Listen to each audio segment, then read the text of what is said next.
Jack Mad Dog Malone was having a perfectly ordinary evening, which, for him, meant sitting in a grimy space bar on the outskirts of the galaxy, betting on whether or not a seven-eyed Glarbokian could eat a live plasma grenade and survive. "Give it 3 chews before he regrets his life choices," Jack muttered, swirling his drink. The Glarbokian, a towering brute with more biceps than common sense, lifted the grenade, eyes narrowing in deep concentration. Around him, a crowd of equally questionable life forms cheered. "5 creds says he swallows it whole," slurred a drunken space pirate. "I say he chews, but only twice before he explodes," added a cybernetically enhanced accountant, adjusting his glasses. Jack took a long sip of his drink, contemplating the absurdity of his life. Retirement was supposed to be peaceful, quiet, full of relaxation, possibly a hammock. Instead, here he was, drinking something that was definitely illegal, on at least 13 planets, while watching a biological game of Russian roulette. He was about to place his final bet, when a heavily ornamented, suspiciously overdressed nobleman strutted into the bar, flanked by guards. The crowd hushed. Even the bartender, a 6-armed reptilian who had once thrown a man out the airlock for asking for decaf, looked nervous. Jack squinted. That much jewelry meant one of 2 things.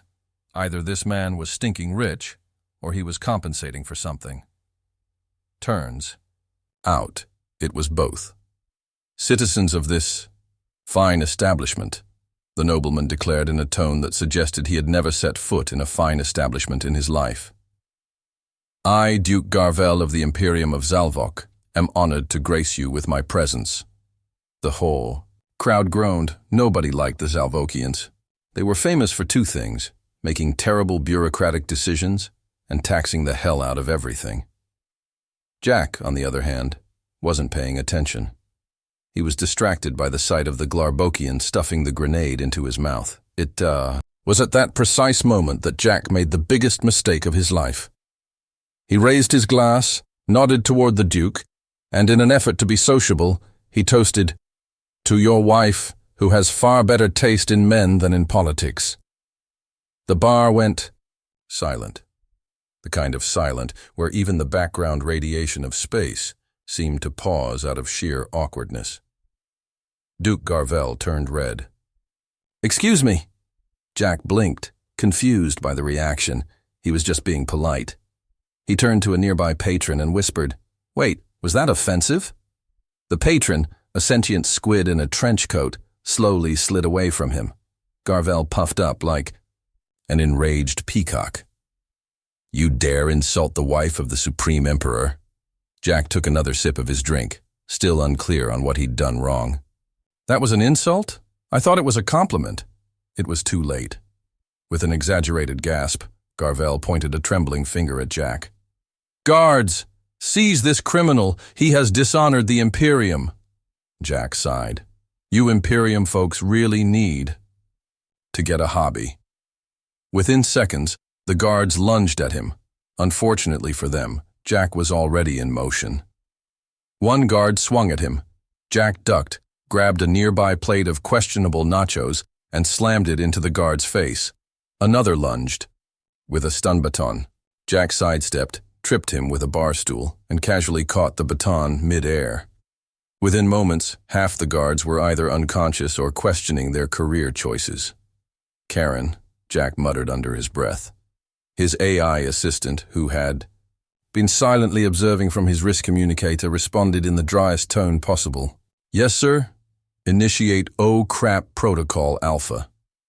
"Ah," Karen replied. "The classic cause a distraction and steal a really expensive getaway vehicle maneuver. Right away, sir."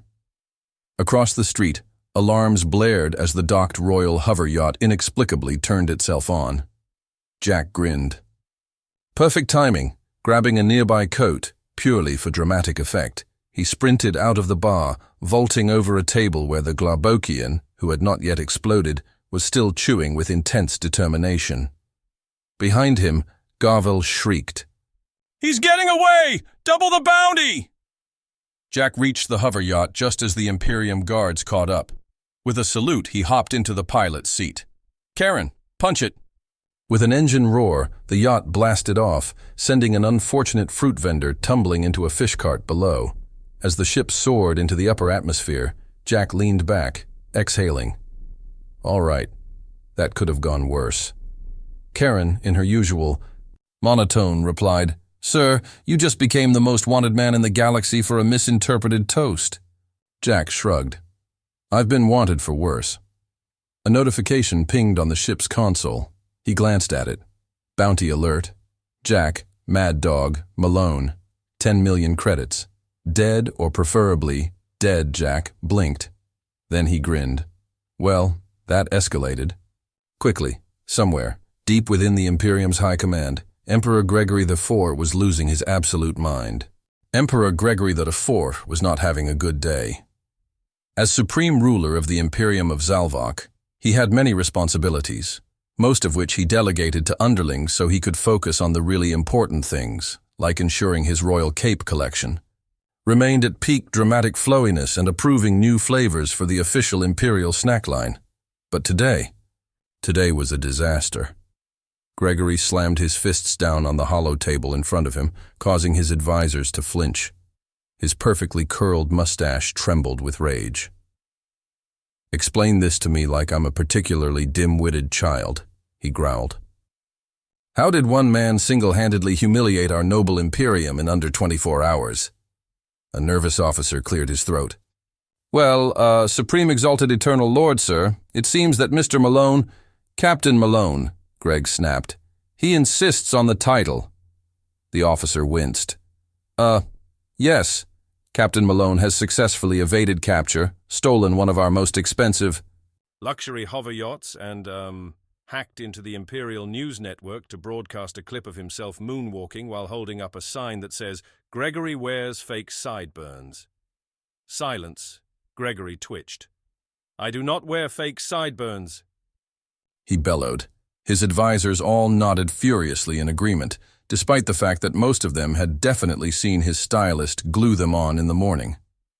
The Emperor inhaled deeply. "Right. That's it. No more playing around. We will capture this man. We will make an example of him, and we will do it in a way that ensures no one, and I mean no one, ever dares to mock me again." He turned to his top military commander, Fleet Admiral Todd. "Admiral," Gregory said, attempting to sound menacing, though it came off more like an upset history teacher. "I want you to personally oversee Operation Overkill." Todd stiffened. Your Majesty, sir, with all due respect, we haven't, actually won a battle in about 7 decades. That's because all of our previous battles have been against actual threats," Gregory countered. "This is one guy. One. We outnumber him by several billion people. Surely between our vast armies, elite bounty hunters, and advanced technology, we can deal with a single rogue Green Beret?" Todd shifted uncomfortably.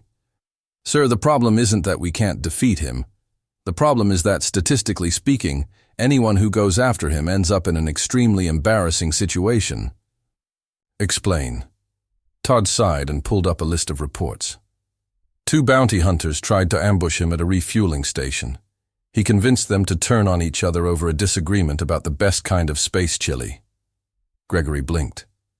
That's not. Another one tracked him to a casino," Todd continued. "Malone somehow tricked the guy into betting his entire ship in a game of space poker. He lost. The ship now belongs to the casino and is being used as a floating nightclub." The Emperor turned red. Todd wasn't finished. "Then there was the incident with Lord Zypher the Bloodless." "Ah, yes," Gregory said, finally feeling confident again. "Our top assassin." Todd coughed awkwardly. "Yes, well, it turns out Zypher suffers from severe social anxiety, and Malone exploited that by trapping him in an elevator and forcing him to make small talk for over an hour. By the time he got out, he just quit. He's now living in a small cottage on the moon of Vexos and running a meditation retreat." Gregory stared at him. His eye twitched. "You're telling me the most feared assassin in the galaxy quit because of an awkward conversation?" Todd nodded solemnly. Gregory took a deep breath and exhaled very, very slowly. Fine.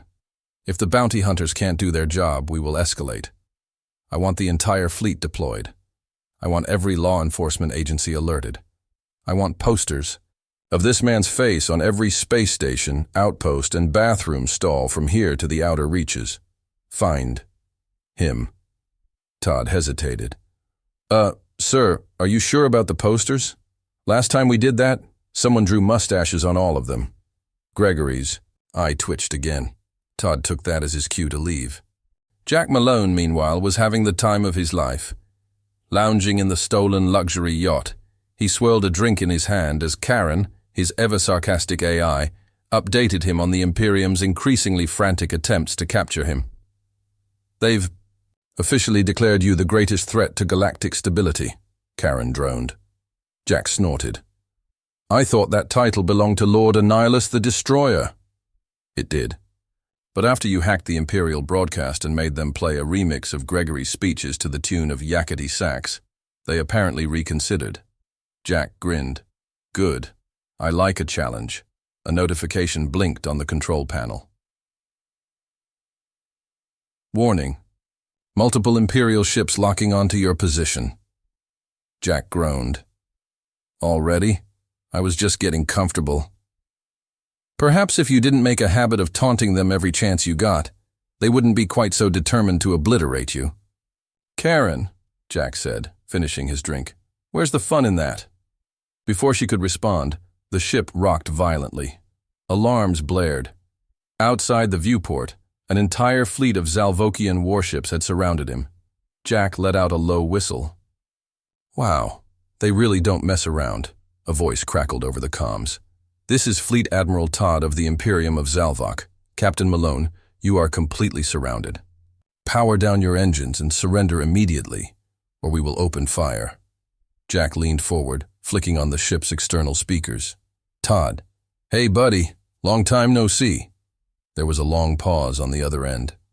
How do you know my name? Jack grinned. Oh, I read the Imperial personnel files when I hacked into your systems last night. By the way, Todd, do you know that your personal password is literally password 123? Silence.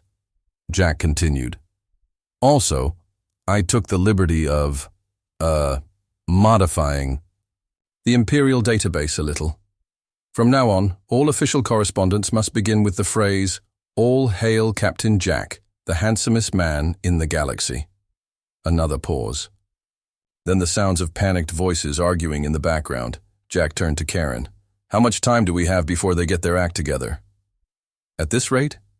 Maybe 3 minutes before someone competent takes charge. Jack cracked his knuckles. Plenty of time.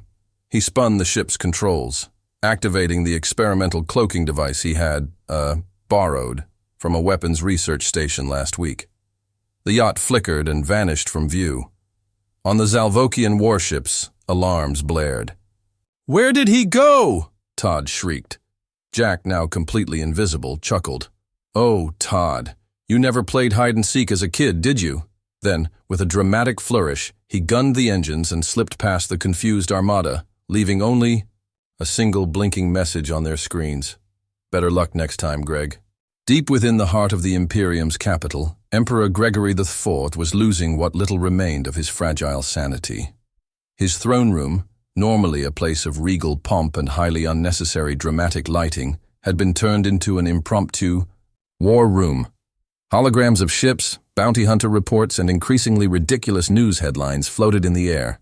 Gregory's advisors cowered at the foot of his throne as he paced back and forth, clutching a golden scepter that he used exclusively for pointing angrily at things. I want this man destroyed, Gregory bellowed, slamming his scepter against the floor. Not mocked, not embarrassed, not lightly inconvenienced. Destroyed.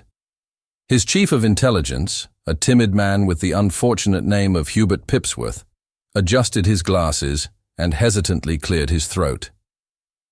Your Excellency.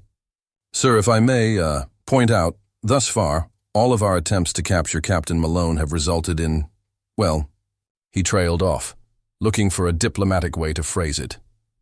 Gregory's eyes narrowed. Have resulted in what, Pipsworth? Pipsworth sighed.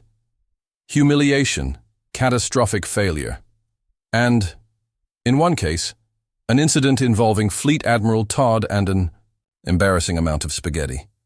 The room went silent. That footage, Gregory hissed, was not supposed to go public. Pipsworth nodded solemnly.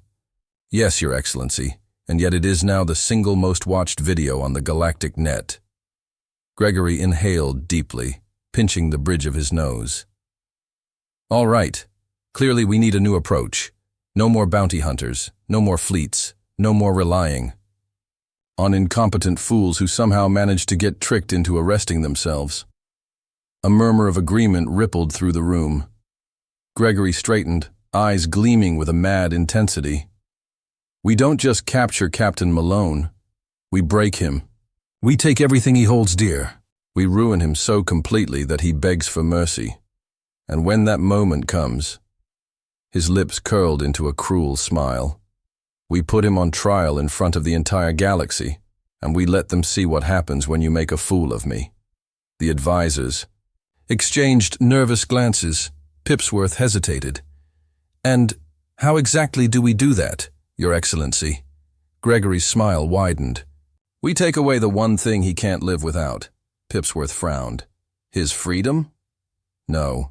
His stolen luxury yacht? Gregory rolled his eyes. No, you idiot.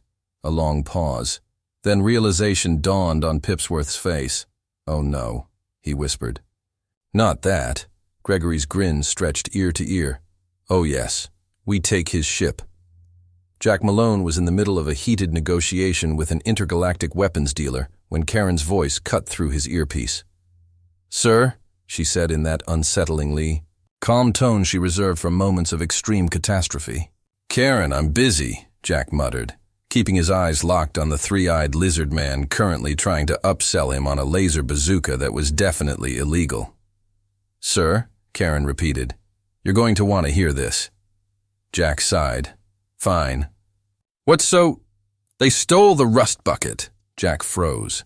The lizard man waved a claw in front of his face. Hello? You still want boomstick, yes? Jack didn't answer. His mind had gone completely blank. They what? He said slowly. Karen's voice remained maddeningly composed. The Imperium dispatched an elite strike team. They located the rust bucket at its last known docking location and in a highly coordinated effort stole it out from under us. Jack's brain short-circuited. They stole my ship? Yes. My ship? Karen sighed. Yes, sir. I believe I just said that. Jack shot to his feet, knocking over his chair in the process. The entire weapons market fell silent as various shady individuals turned to stare at him. The lizard man blinked. You no want boomstick? Jack clenched his fists. Karen, he said, his voice trembling with rage, set a course for wherever those smug, bureaucratic, cape-wearing clowns took my ship. We are getting it back.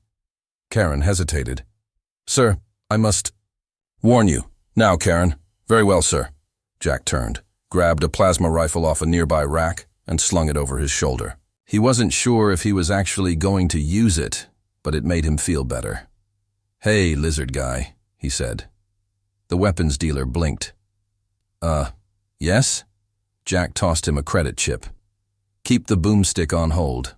I'll be back. Then he stomped off, toward the nearest ship, already planning exactly how much chaos he was about to unleash on the Imperium of Zalvok. Back on the Imperial capital, Gregory was practically vibrating with anticipation. He's coming, he whispered gleefully, watching the incoming reports. Pipsworth, who was honestly just trying to survive his job at this point, adjusted his glasses. Yes, Your Excellency. It appears Captain Malone has taken the bait. Gregory let out a low, delighted chuckle. And when he arrives, we will be ready. He turned dramatically toward the assembled forces in the war room. Deploy every guard, every security measure, every trick in the book. I want the palace locked down tighter than a miser's coin purse. The moment he steps onto this planet, we crush him. The advisors saluted. "Yes, Your Excellency." Pipsworth, however, still looked deeply concerned. "Sir, I just have to ask." "What if he wins?" Gregory scoffed. "Impossible. This time we have taken away his greatest weapon." A comms officer hesitantly raised a hand. Sir?" Gregory scowled. "What?" "Well, technically speaking, Captain Malone's greatest weapon isn't his ship, it's, his ability to cause absolute chaos out of nothing." Gregory opened his mouth, paused, then scowled even deeper. "Bah! Nonsense. He's nothing without that stupid ship." Unfortunately, on a stolen shuttle just entering Zalvokian airspace, Malone was grinning like a man who had already won. "Karen," he said, cracking his knuckles. "Begin Operation Make Greg Cry." "Sir," Karen sighed, "I do hope you realize that you are about to make several terrible decisions." Jack's grin widened. "Wouldn't have it any other way." Jack Malone had done a lot of reckless things in his time. He'd once smuggled an entire squad of soldiers out of enemy territory by disguising them as a mariachi band. He'd convinced a sentient warbot to abandon its post by teaching it how to play poker. He'd even escaped a maximum security space prison using nothing but a shoelace and an unreasonable amount of confidence. But this was his masterpiece. As he guided his stolen shuttle toward the Imperium of Zalvok's capital planet, he could already see the results of his actions before he even landed. The entire city was on lockdown. Military hovercraft swarmed the skies.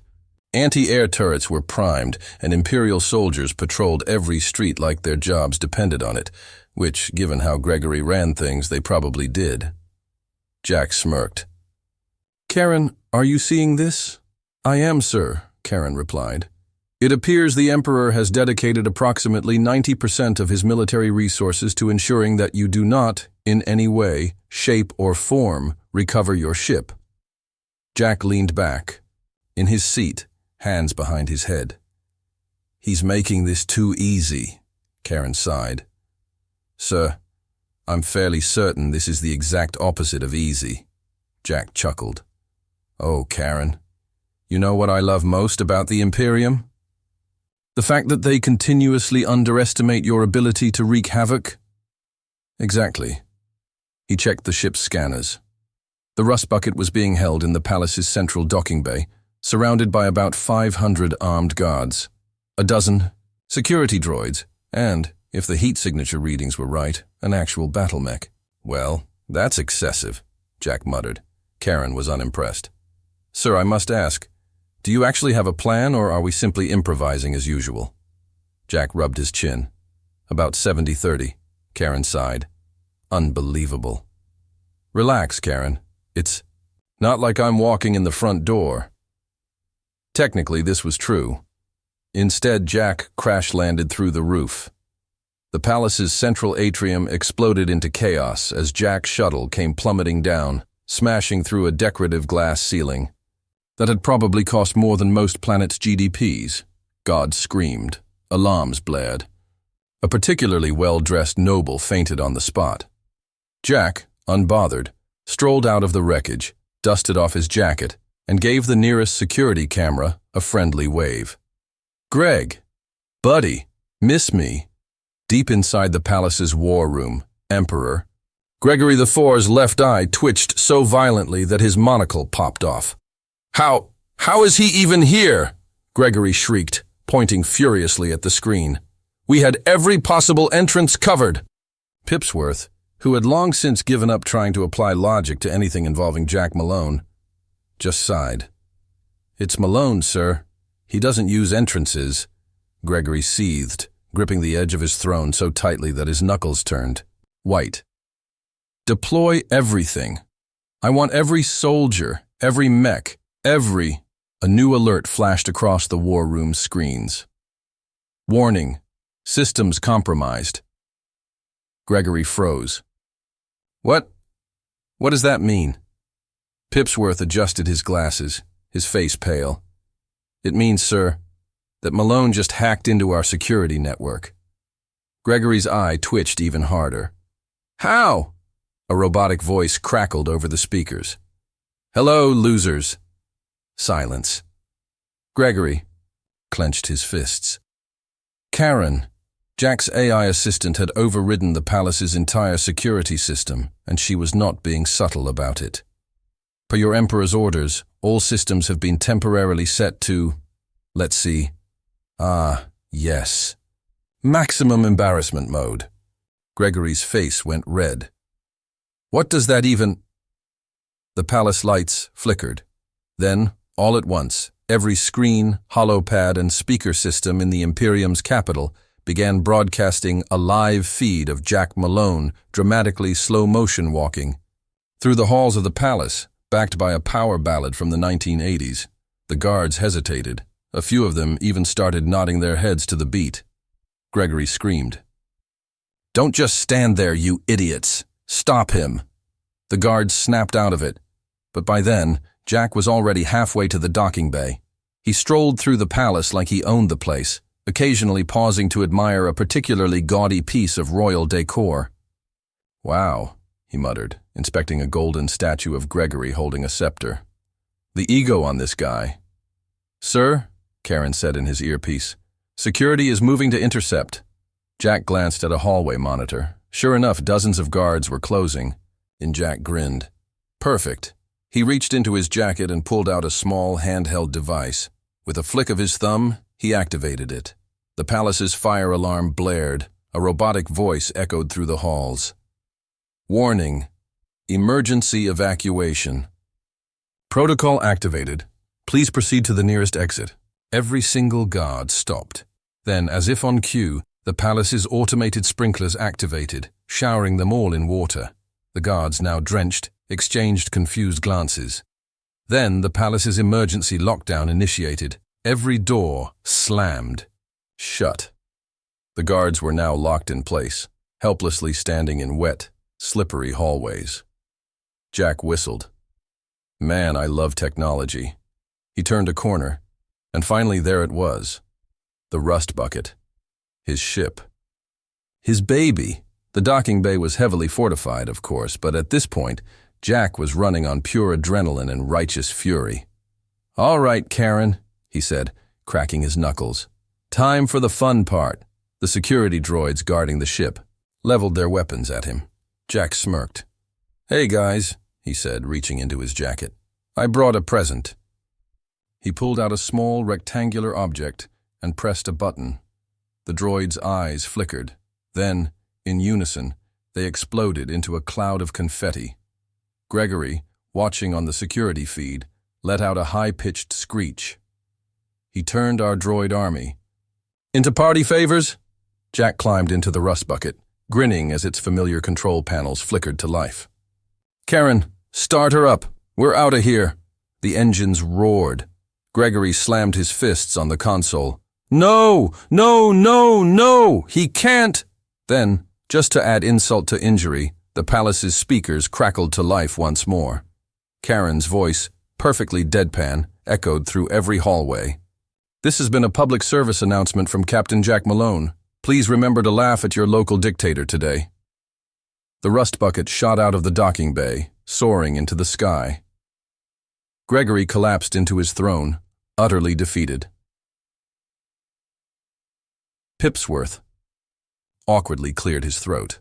Sir, should we, go after him? Gregory groaned. No, Pipsworth. No, we should not. A long pause. Then he let out a heavy sigh. I need a drink. Jack, meanwhile, kicked his feet up on the dashboard of his ship as the stars stretched before him. Well, Karen, he said, smirking. I'd say that went pretty well. Karen sighed. Sir, you just declared war on an entire empire again. Jack shrugged. Yeah, but I got my ship back. A brief silence. And that was the important part.